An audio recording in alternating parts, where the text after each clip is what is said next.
बिस्मिल्लाहिर्रहमानिर्रहीम अस्सलामुअलैकुम। आज हम बना रहे हैं मूंग दाल के पकोड़े।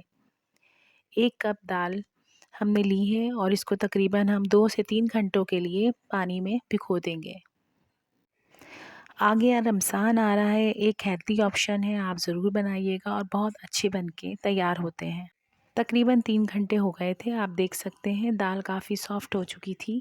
अब हम इसको अच्छी तरह पानी से धो लेंगे। बहुत अच्छे से इसको धो लीजिए, इसमें कोई भी डर्ट या डस्ट ना रह जाए।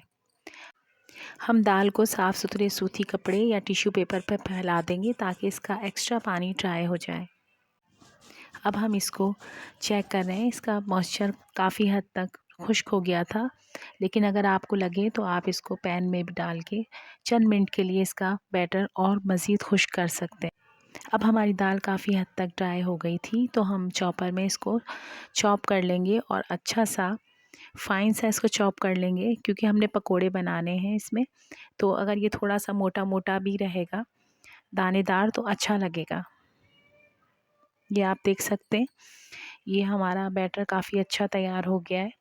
अब हम इसमें अपने पकोड़ों का सामान मिलाएंगे। ये देखिए काफ़ी दानेदार है और काफ़ी अच्छा लग रहा है। इस स्टेज पे आप इसे सेव भी कर सकते हैं। इस बैटर को आप अगर ज़्यादा बन जाए तो आप इसको एयर टाइट जार में फ्रिज में भी रख सकते हैं। अब आप देख सकते हैं हम इसमें प्याज ऐड कर रहे हैं। ग्रीन प्याज हमने ऐड की है और रेगुलर प्याज भी इसमें ऐड की है। हरी मिर्चें ऐड करेंगे हम इसमें, और बंद गोभी हमने बारीक बारीक चॉप की थी, वो भी इसमें ऐड कर देंगे। अब हम इसके अंदर हरा धनिया और पुदीना भी शामिल कर देंगे, जिससे इसका कलर और रंग बहुत अच्छा सा हो जाएगा। आगे रमज़ान आ रहा है, एक हेल्दी ऑप्शन है, आप ज़रूर बनाएं, आपको अच्छे लगेंगे। अब इसमें कुछ स्पाइसेस ऐड कर देंगे। हमने इसमें 1 टीस्पून के करीब तकरीबन लाल मिर्च पाउडर डाला है। भुना कुटा धनिया पाउडर डाला है इसमें। धनिए को हमेशा थोड़ा सा मोटा मोटा ही डालिए। और अब हम इसमें ज़ीरा भी ऐड किया है, हमने इसमें भुना कुटा ज़ीरा, और ये नमक ऐड कर दिया है इसके अंदर। अब इसको बहुत अच्छा फ्लॉलेस से बनाने के लिए हम इसके अंदर चावल का आटा डालेंगे। थोड़ा सा इसको बैटर को हमने पानी से, आप देख सकते हैं, इसको पानी से गूँथने के बाद हम इसमें 1 चम्मच चावल का आटा ऐड करेंगे।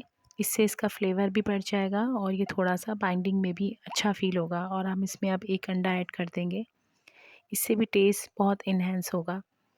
आप एक बार बनाएंगे तो फिर इसके फ़ैन हो जाएंगे। मेरे बच्चों को तो ये बहुत पसंद आया। जिस तरह हम आम पकोड़ों का बेसन का पानी ऐड करके उसको अमीज़े को बनाते हैं, सेम इसी तरीके से हमें इसको बनाना है। और इसको हमने बनाने के बाद कम से कम आधा घंटे के लिए इसको कवर करके रख देंगे, और उसके बाद हम इसको तलना शुरू करेंगे। अब आप देख सकते हैं मैं इसके पकोड़े बना रही हूँ, और ये बहुत ही अच्छे थे, खुश रंग खुश जायका। आप एक दफ़ा बनाएंगे तो मैं यकीन से कह सकती हूँ कि आप बार बार बनाएंगे इसको। इसी के साथ मैं इजाज़त चाहूँगी, अगले व्लॉग में फिर मिलूँगी। अगर कोई मेरे चैनल पे नया है तो प्लीज़ मेरे चैनल को लाइक कीजिए, सब्सक्राइब कीजिए। मिलते हैं अगले व्लॉग में, तब तक के लिए अल्लाह हाफ़िज़।